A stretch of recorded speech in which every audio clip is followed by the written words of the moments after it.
thrilled to have this completed and to see it being populated. I'm here with Senator Austin and Congressman Courtney to officially welcome it and to get it opened up. It's been a long time. I remember this place when it was just the tachometer mill, and I spent with the police department many nights and many days for various reasons here. So I can personally see the transformation and really appreciate what Dakota has been able to do with this project. I'd like to turn this over to Congressman Courtney to make a few comments. Sure. Well, thank you, Lenny. Thank you, Mayor, and congratulations to the town of Monroe, which again has been a partner in this project from day one.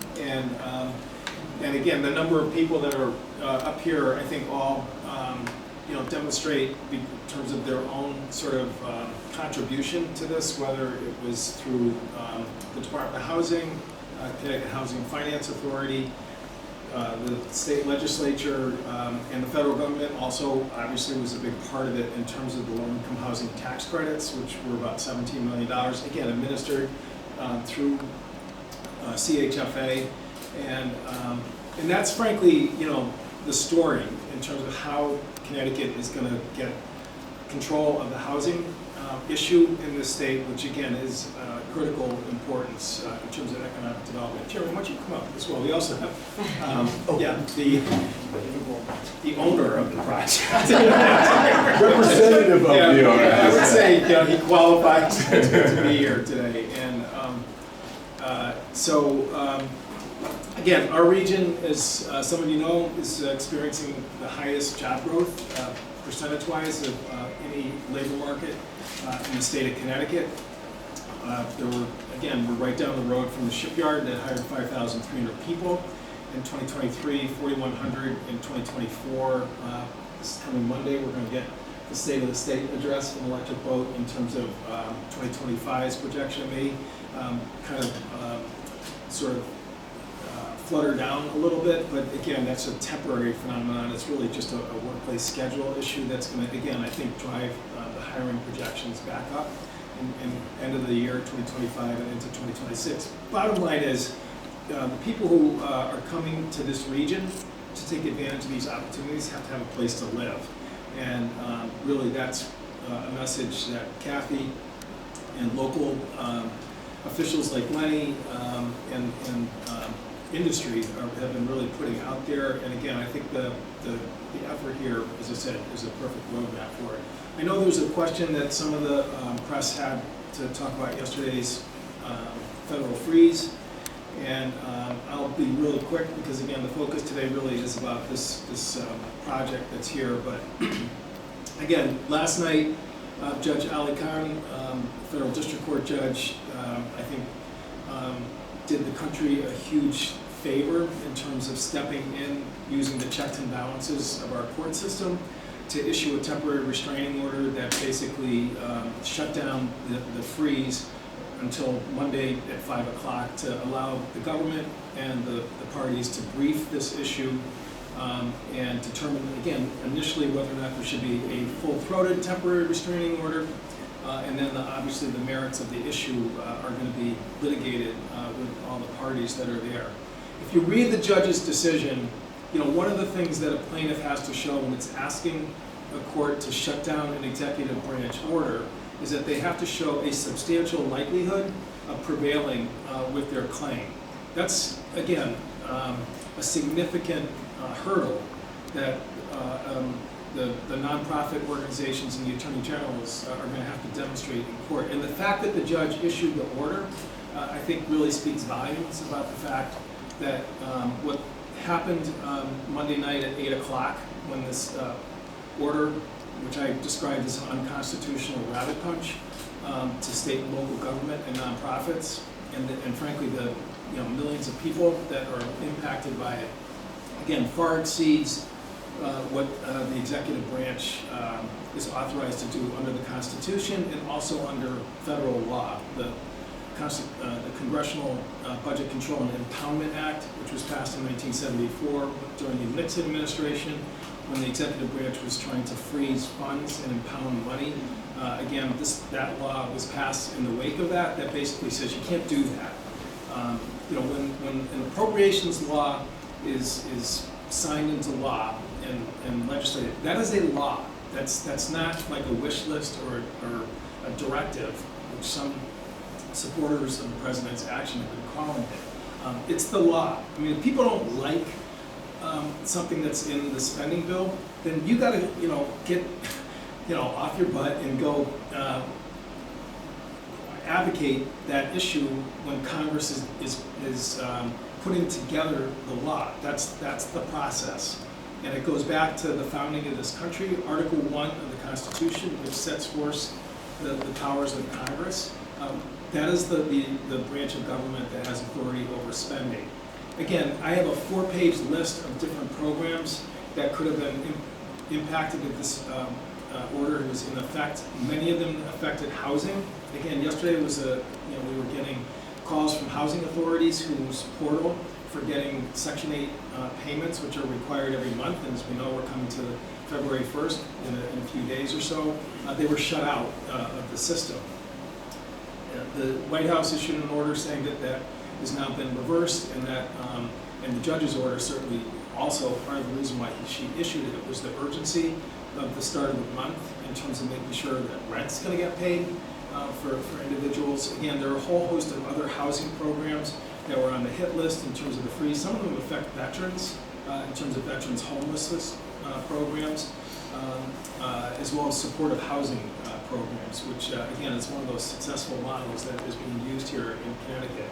So in any case, Monday is going to be the next step in this process when the judge issues her next decree. That's there. Obviously, I totally support that court action. And in the meantime, Congress has a shutdown coming up on March 14th, which again, the appropriations process has to be engaged to address that. And frankly, I think it's really important for the courts to reassert the fact that Congress is where the spending issues are determined, so that we can have parties sitting down and negotiating in good faith to know that when we come up with an omnibus or some kind of package to keep the government open for the rest of the federal fiscal year, that actually it means something, and that you can actually negotiate knowing that the two sides understand that the outcome is actually going to, like it always has in this country, going back to our founding, that's the way we, as a democracy, a republic, determine these questions. So anyway, that was far too much, I know, but I know there was interest from some of the media that was here today. What I want to do now is maybe let Jeremy come up and sort of walk through a little bit where we are with the project, and then again let some of the great supporters of this, including Kathy, the Commissioner, our Chair of CHFA, talk about their participation. So, thank you, yeah. Congressman. I'm Jeremy Vieira. I'm with Dakota Partners, the developer of this fantastic project. This was originally an old factory. It has been completely reimagined and redeveloped as 72 units of housing, 57 of which are affordable for those making 60% of area median income and below. I think it's an absolutely incredible project. One of the projects I'm most proud of here, because unlike the brand new buildings which do help with housing, this reinvigorates the neighborhood in a way that is really incredible, because it was an old, decrepit factory. It can really change the neighborhood that it's built in.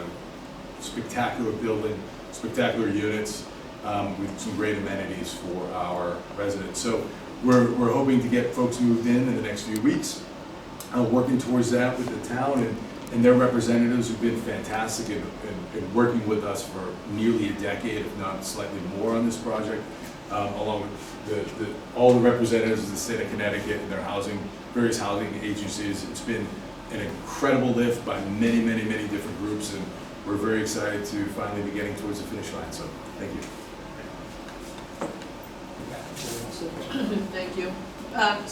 Good morning, everybody. It's a pleasure to see you all here today. I always love it when people are here in Eastern Connecticut to applaud growth in Eastern Connecticut. So reinvigorating old mill buildings is the way to grow in Eastern Connecticut, because we have a plethora of old mill buildings that are sitting fallow. And what we need is to make sure that we are providing housing. Congressman Courtney talked about Electric Boat with its increase in workers. We also have Dominion, workers that go to work every day. They don't work from home. We also have Pfizer in the community. And we have our 2 tribal nations, which have more than 10,000 people in Eastern Connecticut who go to work every day. These are people that cannot work from home. They have to go into work, and it's really great if they can live in the communities that service those areas. So I'm excited to see more housing that these middle-class workers can afford.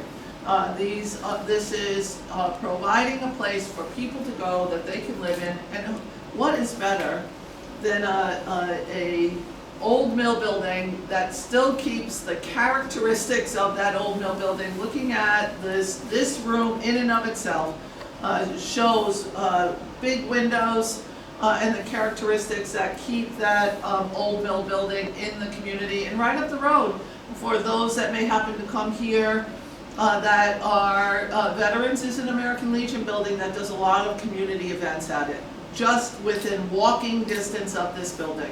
So I'm excited to have everybody here today. It's a real pleasure to see you all. Thank you very much for coming. Next we'll have the Commissioner of Housing. Thank you, Mayor. Good morning, everyone. It's really a pleasure to be here. Thank you, Congressman, to invite us, and Mayor for being here, and Senator. I'm Senator Mosqueda, the Commissioner for the Connecticut Department of Housing, and my job is actually to try to meet the needs of our residents in Connecticut at all levels, whether it is shelters and being able to provide decent place for emergency housing, to affordable units for those that are really minimum wages workers, and all type of housing with a middle income, all the way to homeownership, to promote homeownership. So right now we have about 7,000 units under construction all over the state. I know Southeastern Connecticut is one of our priorities because of the need that we have here. Also in promoting homeownership, we have about probably 5,400 people that became homeowner, and we have a lot of those homeowners here in the state because of a program that the governor and the legislators supported called Time to Own TTO, and they put in $150 million 2 years ago, and they're almost done. So thank you to the governor and the legislators to put the resources that we need so that I can do my job and keep building more housing and preserve the housing that we have, as well as to keep our residents in places where they want to grow and set their roots, like with homeownership. So this year, we really want to also start promoting a little more the for sale housing, started housing, so people can really have the opportunity if they want to be renters or if they want to be homeowners. So thank you to Dakota Partners for this. I know it was a long road. We have been with you guys all the way to today. $7 million the state put into this project, state financing. Again, I want to thank the legislators and Kathy, Senator Austin. It has been a great advocate for affordable housing and for the governor's vision to continue meeting the needs of housing in our state. Thank you very much. Thank you. Next we'll have the CEO from CHFA. Great. Thank you so much for inviting me to be here. This has been a labor of love in so many ways. I think the original allocation of the federal low-income housing tax credits for this transaction go back to, I want to say 2017 or 18, so it's been many years in the making. Lots of thank yous. The program itself, as Congressman Courtney said, is a federal program. It is the largest creative affordable housing nationwide, but certainly in Connecticut. This particular program that created and awarded the credits to this development is called the 9% program. It brings in private equity into affordable housing and makes these deals, which are often extremely challenging to bring together from a financing perspective, very feasible. Unfortunately, the volume of credits that CHFA and the state receives, being a small state, is limited to $10 million a year. And so we have a significant amount of developers and developments across the state looking to receive an award of these credits. I'm happy to say that this transaction checks all the boxes in terms of the state's housing policy priorities. Certainly the fact that it's an adaptive reuse of an underutilized and unused mill building, the fact that it's mixed income, and the fact that it is revitalizing and bringing much needed housing to Eastern Connecticut are all important factors. In terms of thank yous, I want to make sure I say thank you to the Commissioner and her staff and our combined staffs, because we work very closely together. This particular transaction had a tremendous number of roadblocks. Without my staff and Commissioner staff really working through the issues, we wouldn't be standing here today. And so I'm very grateful for that. Thank you to the Mayor and the Town Council and others for supporting dense housing in your town, to Senator Austin and the legislators for supporting the state funding, and for recognizing the importance of affordable housing and housing in our state. So with that, thank you all. You guys have any questions or covered it pretty well? Okay. All right, take a shot. Let's go. All right. Let's go on the journey. All right. Thank you all for coming again. Homes looking into each other, looking over a little courtyard to each other, and private entrances to each. So we'll pop into this building C unit really quickly.